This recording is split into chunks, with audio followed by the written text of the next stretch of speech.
바로보는 TV 옴부즈맨. 이번 시간엔 6월 셋째 주 언론 보도를 집중 분석합니다.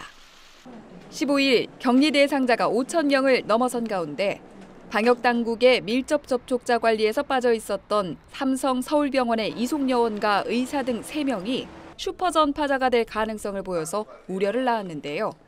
16일에도 역시 방역망에서 벗어나서 통제 없이 생활하던 대구 남구청 소속 50대 공무원이 확진 판정을 받으면서 관리 부실이 또 한 번 도마 위에 올랐습니다. 이어 17일엔 총 사망자가 20명에 달했는데요. 기저질환이 없는 환자가 사망하고 췌장 잠복기인 14일을 넘겨서 확진 판정을 받는 환자가 속출하면서 논란이 확산됐습니다. 18일에는 대전에서 메르스 확진 판정을 받은 80대 부부가 처음으로 함께 사망하는 사례가 발생하고 141번 환자가 확진 전 제주 여행을 다녀온 것으로 밝혀져서 제주도 보건당국에 비상이 걸렸는데요. 한편 방역당국은 19일 메르스 환자 임종 시 가족들의 참관을 허용하는 방안과 함께 메르스 사태가 진정세로 돌아섰다고 발표했습니다.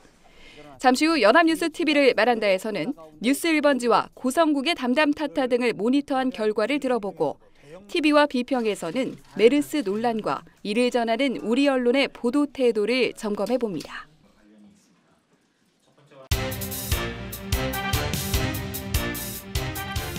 여러분 안녕하십니까? 시청자의 눈으로 세상을 보는 시간이죠. 바로보는 TV 옴부즈맨 조미령입니다. 최근 4차 감염자가 속속 출현하면서 메르스 사태가 새로운 국면을 맞고 있는데요. 언론에서는 사건 사고를 어떻게 보도하고 있는지 시청자평가원의 모니터 결과를 들어보는 연합뉴스TV를 말한다를 통해서 알아보겠습니다. 오늘은 고성국의 담담 타타와 뉴스 1번지 출발 640을 살펴본 김재선 시청자평가원의 의견을 함께하겠습니다. 먼저 촌철살인 정통 시사 토크쇼 고성국의 담담 타타와 시시각각 달라지는 전국 현안을 전하는 뉴스 1번지에 대한 내용을 만나보시겠습니다.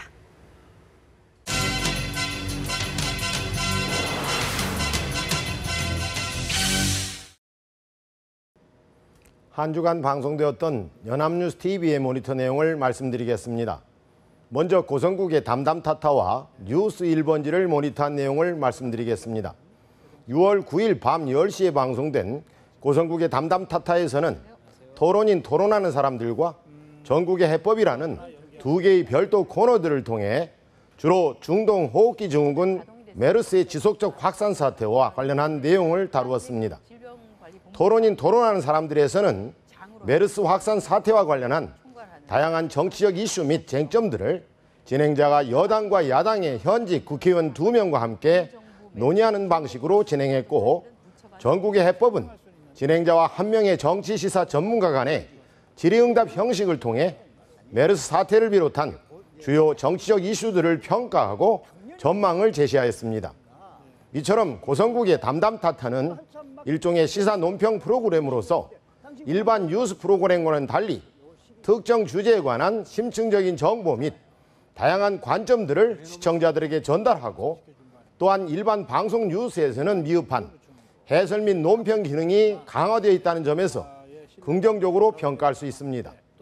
그러나 한편으로는 고성국의 담담타타가 특정 이슈에 대한 해설, 논평, 평가 등의 주관적 내용을 시청자들과 공유한다는 점에서 형식과 내용의 두 차원 모두에서 보다 신중히 접근해야 할 부분들이 있다고 생각합니다. 예컨대 이날 방송된 토론인 토론하는 사람들에서는 메르스 확산 사태와 관련한 다양한 이슈들에 대해 여야 정치권의 상이한 관점 및 해석들이 게스트로 참여한 두 현역 국회의원들을 통해 시청자들에게 균형 있게 전달되었습니다. 하지만 여야 간의 상이한 의견 및 주장들이 두 국회의원 간의 토론을 거쳐 제시되기보다는 진행자의 질문에 각각 답변을 하는 형태로 제시됨으로써 시청자들은 여야 각각의 입장의 차이를 확인할 수 있을 뿐 개인적 판단 또는 수기의 근거를 제공받기는 어려운 형식이었다고 생각됩니다. 이에 따라 다양한 의견과 관점들이 이에 당사자들 간의 토론이라는 일종의 검증 과정을 거쳐 시청자들에게 전달될 수 있도록 구성적 측면에서 더욱 노력해 주실 것을 당부드립니다. 아울러 이날 방송된 전국의 해법 역시 언론 보도의 공정성과 균형성 측면에서 다소 문제의 소지가 있었다고 생각됩니다. 이날 방송에서는 박 대통령의 미국 방문 강행 여부, 메르스 사태의 컨트롤 타워 및 이와 관련한 중앙정부와 지자체 간의 갈등 문제, 황교안 국무총리 후보자 청문회, 그리고 국회법 개정안 등에 대해 진행자와 게스트 간의 질의와 답변이 이어졌습니다. 그런데 문제는 최근 논란이 되고 있는 이러한 주요 이슈들에 대해 게스트로 출연한 한 개인의 지극히 주관적인 의견과 평가만이 일방적이고 편향적으로 시청자들에게 전달될 개연성이 커 보였다는 점입니다. 더구나 이러한 주관적 관점이나 가치관 또는 편향적인 정치적 성향이 그 분야에 권위가 있는 것으로 인정되는 전문가를 통해 전달되는 경우 시청자들은 더욱 무비판적으로 특정 의견을 받아들이기 쉽습니다. 논란이 되고 있는 사안들에 관해 보다 균형 있는 해설 및 논평 그리고 전망을 제시하기 위해서는 같은 사안에 대해 제기되고 있는 다양한 목소리를 함께 논의하는 것이 바람직할 것입니다. 그리고 공정성, 균형성 차원의 기본적 수준을 확보하기 위한 최소한의 장치로 특정 주제 영역에서 실질적인 전문성을 갖춘 것으로 신뢰할 수 있는, 동시에 어느 한쪽으로 치우치지 않고 중립적이고 객관적인 입장에서 해당 이슈를 논리적으로 분석하고 합리적 해법 및 전망을 제시할 수 있는 전문가를 활용해야 할 것입니다.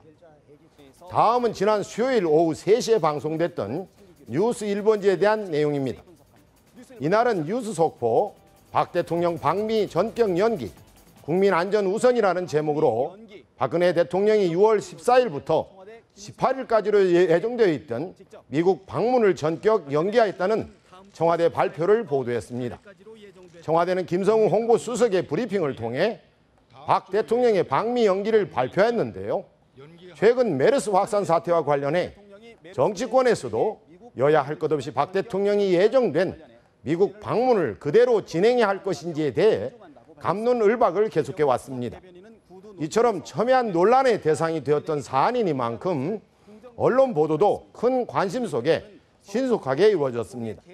발표 내용을 간략히 요약해보면 청와대는 박 대통령이 미국 방문을 연기하는 이유로 현 시점이 메르스 3차 확산의 분수령이며 국민 안전이 국정의 최우선 과제이고 경제 활성화나 한반도 정세 관리 등 방미의 목적도 중요하지만 국민의 안전에 우선할 수 없다는 것이었습니다. 모두 옳은 말씀입니다. 다만 메르스 확산 방지가 반드시 박 대통령이 국내에 남아 챙겨야 할 성질의 사안인지에 대해서는 반론의 여지도 있을 것입니다. 정상 외교는 그야말로 양국 간의 정상이 실제로 만나야 이루어지는 측면이 있는 반면 질병 확산 방지 등은 주무부처에 대한 지휘를 통해 이루어지는 것이기 때문입니다. 실제로도 현재 정부 차원의 메르스 대응은 최경환 총리 대행이 직접 맡아 관리하고 있기도 합니다. 이 때문에 얼마 전 새정치연합의 이종걸 원내대표도 박 대통령이 방미를 예정대로 진행해야 한다는 의견을 발표하기도 했습니다. 당장 일부 언론에서 지적했듯이 새누리당은 청와대 발표 직전까지만 해도 야당의 방미 연기 주장을 비판하다가 청와대의 발표가 있자 국민을 위한 결단이라고 환영의 의사를 표시하는 등 다소 혼란스러운 반응을 보이기도 했습니다.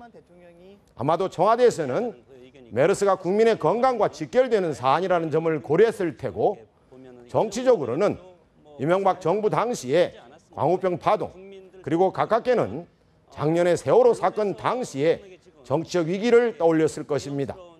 일단 방미 연기라는 정책 결정이 이루어졌으니 그에 따라 박 대통령을 비롯한 정부는 혼신의 힘을 다해 메르스 사태 조기 안정을 위해 노력해야 할 것이며 이 시점에서 바로 언론의 책임이 더 커져야 합니다. 국가적 위기 상황에 임해 정치권이나 여론이 우왕좌왕하면서 국정 운영의 합리성을 도외시한 채 정치적 공방에 매몰되는 상황은 언론의 무분별한 보도 혹은 편파적 보도에 기인한 측면이 없지 않습니다.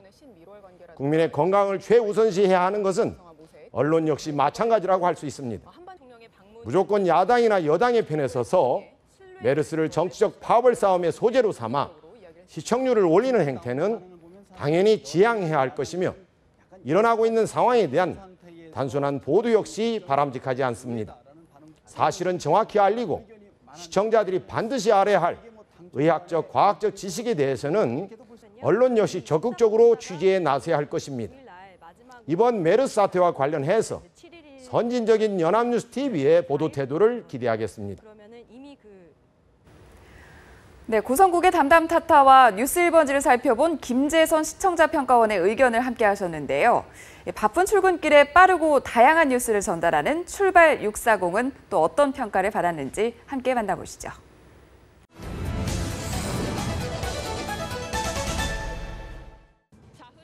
(6월 10일) 수요일 오전 6시 50분에 방송됐던 출발 640에 대한 모니터 의견입니다. 지난 6월 8일부터 10일까지 사흘간 황교안 국무총리 내정자에 대한 청문회가 진행됐습니다. 이번 청문회는 시작 전부터 황 내정자 측의 자료 제출 부실을 이유로 야당의 비판이 계속되었으나 메르스 사태로 인해 예상한 만큼의 관심은 불러일으키지 못한 것 같습니다. 청문회에서는 황 내정자의 병역 면제, 전관 예우 의혹 등이 야당의 주요 공격 대상이 되었고, 청문회 둘째 날 그간 제출을 미뤄오던 19건의 변호사 수임 사건 중 사면 관련 수임건을 들어 야당에서 황 내정자가 전관 예우를 이용해 법무부 사면 과정에 개입한 것이 아니냐는 이슈 정도가 불거졌을 뿐입니다. 그러나 황 내정자의 낙마까지 끌어낼 수 있을 정도의 결정적 한방은 나오지 않았다는 것이 중론이듯 합니다. 이미 법무부 장관 임명을 위해 2년 전 한 번의 청문회를 거쳤다는 점도 이번 청문회는 시작 전부터 다소 김이 센 상태였던 점을 부인할 수 없습니다. 다만 여당이 무조건적으로 후보자를 감싸고 야당이 특별한 근거도 없이 후보자를 깎아내리려 하는 행태는 이번에도 어김없이 계속된 것 같습니다. 우리나라의 청문회 문화가 이미 정상을 한참 벗어난 정치 공방의 장이 되었다는 점은 명백한 것 같습니다. 그러다 보니 여당은 후보자의 부인할 수 없는 잘못에 대해서도 무작정 방패막이를 자처하고, 야당은 근거도 없고 알고 보면 특별한 하잘할 것도 없는 사항에 대해서도 과장된 공격을 함으로써 공직 후보자에 대한 국민적 신뢰를 취임 전부터 저하시키는 결과를 초래합니다. 이에 연합뉴스 TV는 황교안 인준, 여 조속 통과, 야 부적 합의라는 제목의 여야 공방 및 청문회 관련 뉴스를 보도한 것입니다. 그러나 아쉬웠던 점은 이러한 고질적 악순환의 청문회 문화를 개선하기 위한 노력이 특별히 보이지 않았다는 것입니다. 정치권은 정치권대로 생존의 법칙이 있기 때문에 치열하면서도 소모적인 공방을 이어갑니다. 사실상 검증도 제대로 못하면서 공직자에 대한 국민의 불신만 조장하는 청문회는 나아가 정부의 국정운영 자체에 대한 국민 불신을 가져온다는 점에서 분명히 개선되어야 할 부분이 있습니다. 이러한 점을 개선하고 국민의 의식을 바꿀 수 있는 역할은 분명 언론이 담당해야 할 부분이라고 생각됩니다. 청문회 때마다 반복되는 눈살 찌푸리는 문화가 이제는 바뀌어야 합니다. 따라서 연합뉴스 TV는 앞으로 청문회 관련 보도를 할 때 여야의 공방을 선정적인 차원에서 보도하게 될 위험성을 반드시 의식해야 할 것입니다. 이보다는 과연 후보자가 국민을 위해 일할 충분한 능력과 경험이 있는지에 대해서 주목할 수 있도록 해야 할 것입니다. 결정적인 흠결이 있다면 당연히 언론이 보도하고 막아야 하겠지만 청문회의 본질을 흐리지 않도록 언론이 중심을 잡아야 하겠습니다. 최근의 정치적 상황을 보면 황 후보자에 대한 인준은 큰 문제 없이 이루어질 보이지만 연합뉴스 TV는 이 시점에서 다시 한번 제대로 된 청문회 문화 정착을 위한 보도를 수행할 수 있도록 노력해 주시기 바랍니다. 이상으로 연합뉴스 TV 출발 640을 중심으로 모니터한 내용을 마치겠습니다.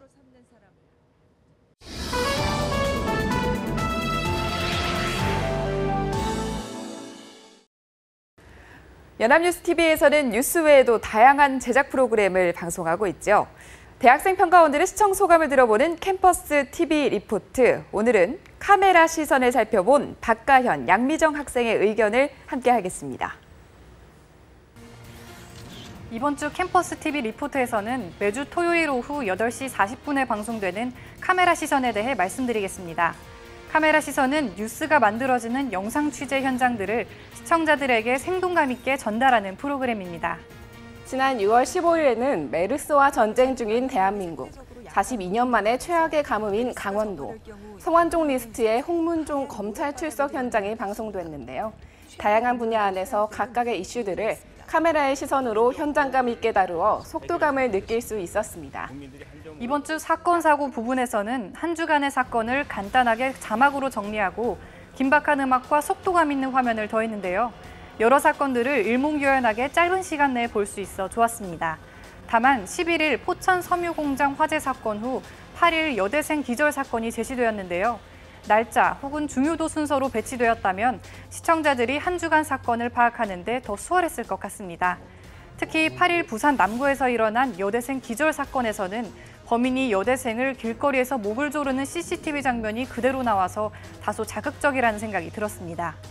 그리고 이어진 본격적인 방송에서는 메르스와의 전쟁을 첫 번째 주제로 다루었는데요. 현재 가장 뜨겁고 중요한 이슈를 상황에 어울리는 배경음악과 함께 다루어 관심을 불러일으키기 충분했습니다. 다만 현재의 메르스 대응 현황이나 메르스 확진자의 상태 등 사태에 대한 전반적인 부분을 수치와 함께 앞부분에 짚고 넘어갔다면 메르스가 현재 얼마나 심각한 상황인지 시청자들에게 알려줄 수 있었을 것 같아 아쉽습니다. 특히 카메라 시선은 메르스가 노인들에게 취약하다는 점을 고려하여 노인 요양병원에서의 메르스 대처 현장을 집중적으로 다루었습니다. 가장 메르스 유행에 취약한 장소와 인물들을 인터뷰와 함께 집중적으로 다루어 깊이 있는 취재가 되어 좋았지만 현재 30대도 메르스로 인해 위독한 상황을 미루어 본다면 더 이상 노인에게만 취약한 것이 아니란 것을 알 수 있습니다. 이를 고려해 다양한 연령대의 메르스 대처 현황을 같이 다룬다면 더 많은 시청자들에게 도움이 될 것이란 생각이 들었습니다. 노인 요양병원에 입원 중인 노인들을 대상으로 한 인터뷰에서 메르스 확산에 대한 노년층의 경각심을 느낄 수 있었는데요. 특히 메르스 확산의 우려로 가족들이 면회를 오지 못한다는 노인들의 인터뷰를 통해 시청자들의 안타까움을 자아냈습니다. 하지만 한 어르신과의 인터뷰에서 아드님이 좋으세요, 따님이 좋으세요 하는 질문은 다소 논지에서 벗어난 것이 아닌가 하는 생각이 들었습니다. 이어서 두 번째 소식으로는 42년 만에 최악의 가뭄인 강원도의 모습이 이어졌습니다. 강원도의 가뭄 피해 실태와 심각성을 다루는 동시에 이에 대한 해결책과 실행 모습을 자세히 보여주어 심각한 문제 후에 이에 대한 해결 방향을 모두 다룬다는 느낌이 들었습니다. 특히 농림축산식품부 장관과 농민의 인터뷰를 동시에 다룸으로써 가뭄이라는 한 주제에 대한 다양한 인물의 의견을 알 수 있어 좋았습니다.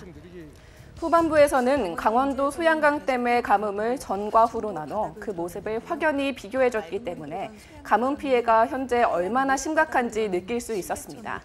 그 상태가 얼마나 심각한지 일깨워준 것뿐만이 아니라 최악의 가뭄이라는 다소 부정적인 키워드를 다루면서 그에 관한 적절한 해결책을 긍정적인 인터뷰를 통해 알게 해줬기 때문에 가뭄으로 걱정하시는 많은 분들께 도움이 된 장면 같습니다. 마지막 사건으론 불법 정치 자금을 받았다는 의혹이 제기된 홍문종 의원의 검찰 출석을 다루었는데요. 홍문종 의원의 인터뷰를 자세히 다루면서 기존 뉴스 보도에서는 볼 수 없는 사건에 대한 구체적인 상황을 알 수 있었습니다. 다만 겹치는 인터뷰 질문이 그대로 나오거나 홍문종 의원이 자세히 대답하지 않은 질문도 함께 언급되면서 속도감이 다소 떨어지는 느낌을 받았습니다. 또한 홍문종 의원이 16시간 밤샘 조사 후의 모습과 인터뷰를 같은 날 다루면서 사건에 대해 민감할 수 있는 질문들도 동시에 보여주어 시청자로서 현장감과 동시에 뉴스로는 풀 수 없는 궁금증들이 해결된다는 생각이 들었습니다. 카메라 시선은 평소 여타의 방송들에서는 접하지 못하는 그 긴박하고 생생한 현장의 영상을 여과 없이 노련하게 보여준다는 점에서 시청자들에게 그 현장감을 고스란히 전해주었는데요. 이번 주에는 또 어떤 사건들을 카메라의 시선을 통해 담아낼지 기대가 됩니다. 앞으로 더 많은 시청자들을 위해 지금처럼 깊이 있는 방송으로 계속해서 이어지길 바랍니다. 지금까지 캠퍼스 TV 리포트였습니다.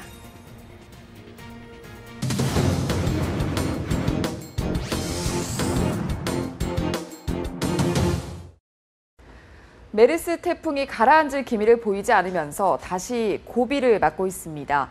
지난 12일 잠시 확산세가 주춤하면서 한 고비를 넘겼다는 기대가 컸지만 4차 감염 환자가 확인되면서 상황은 다시 180도 달라졌습니다. 또 30, 40대 젊은 층에서 확산되거나 한 명이 다수에게 감염을 시키는 강한 전파력을 보이는 등 새로운 현상이 속출되면서 국민들의 불안은 더 가중됐습니다. 그리고 일부 가족 간병인이 감시 대상에서 누락된 가운데 추가 확진 사례가 늘면서 보건당국의 부실 대응에 또 한 차례 비난이 쏟아졌는데요. 언론 보도 역시 메르스 사태에 집중되면서 확진자에 대한 속보와 정부의 대응에 촉각을 곤두세우고 있습니다. 하지만 이 과정에서 일부 언론이 확진자의 상태에 대해서 별다른 검증 없이 오보를 전하고 또 의료기관에 대한 부정적인 시각을 가중시켜서 문제가 되고 있습니다. 그래서 오늘 TV와 비평에서는 지난주에 이어서 메르스 논란과 언론 보도 두 번째 시간을 마련했습니다. 도움 말씀 주시기 위해서 명지대학교 디지털 미디어학과 최선규 교수님 자리하셨습니다. 교수님 어서 오세요. 네, 안녕하세요.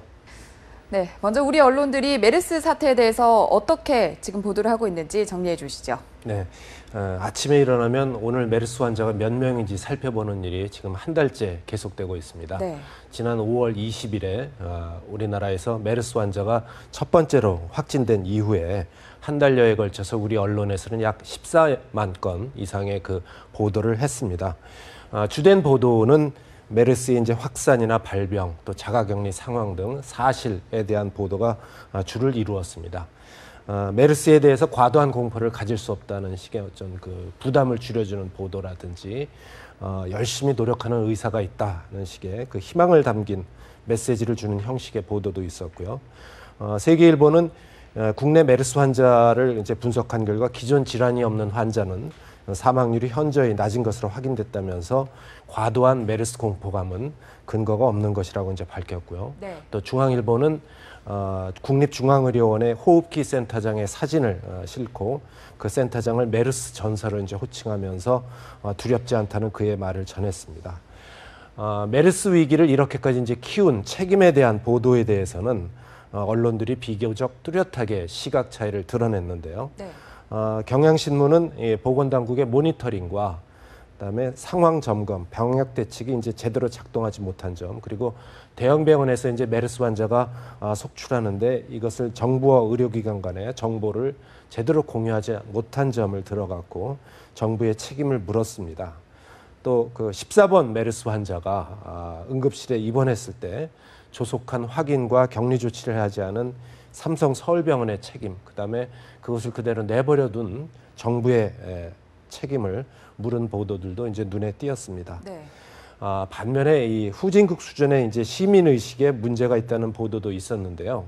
조선일보는 삼성 서울병원 방문 사실을 알리지 않은 76번째 메르스 환자의 거짓말이라든지 아니면 해외 출장이나 국내 여행 등을 감행하는 일반 시민에게 이런 메르스 공포 확산의 책임이 있는 것이 아니냐 이렇게 보도를 했고요. 네. 또 우리나라에서 누가 이제 입원을 하면 입원 환자에 대해서 대부분 가보게 되는데 이런 통제 없는 문병 문화가 메르스 확산을 가져온 이유라고 보도한 적도 있었습니다. 네, 뭐 시민의식도 필요하지만 정확한 언론 보도도 꼭 필요할 텐데 최근에 뭐 확인되지 않은 사실들이 언론을 통해서 전해지면서 국민들이 혼란스러워하는 경우도 있었거든요. 이 부분에 대해서 교수님은 어떤 생각 갖고 계세요? 네, 지난 6월 11일에 한국일보가 오후 6시경에 메르스에 감염된 삼성 서울병원 의사가 뇌사라는 제목의 기사에서 기사를 내고 이제 환자의 뇌 활동이 모두 정지돼서 회복이 불가능하다고 이제 판단되기 때문에 가족들이 장례 절차에 들어갔다 이렇게 이제 보도를 했는데요. 네. 관련 의료진과 이제 질병관리본부에서 이것이 사실이 아니다 이걸 밝히니까 오후 11시경에 기사를 이걸 내리는 것이 아니라 기사의 제목을 뇌손상 위중이라고 이제 좀 바꾸고 네. 내용을 일부 수정했습니다. 근데 결국 그 환자가 뇌사 상태에 빠졌다는 이 기사는 오보로 판명이 났는데요. 이 한국일보 기자가 서울시 관계자의 말을 듣고서 이거를 확인하지 않은 채 뇌사라고 단정한 것으로 알려지고 있습니다. 보건당국의 해명과 이 정정이 나갔음에도 불구하고 한국일보가 바로 기사를 내리지 않고 수정하지 않은 것에 대해서 당사자와 가족에 대한 어떤 명예훼손 책임이 있다는 그런 비판도 있고요. 네. YTN은 같은 날 오후 8시경에 메르스 감염 서울 삼성병원 의사가 사망을 했다고 보도를 했는데요. YTN은 이 기사에서 의료계 관계자에 따르면 오후부터 이제 뇌 활동이 정지해 있다가 저녁 때 이제 끝내 숨진 것으로 전해졌다 이렇게 보도를 했습니다. 네. 이 산소 마스크를 쓰고 있다가 이제 혈액 순환을 강제로 해주는 에크모 장치라는 걸 쓰고서 예. 심각한 상태로 이제 접어들였다고 밝혔는데요.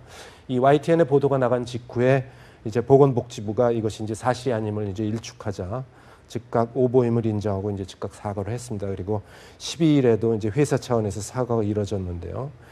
같은 날 뇌사 오보를 낸 이제 한국일보보다는 아주 발빠른 대처였다고 봅니다.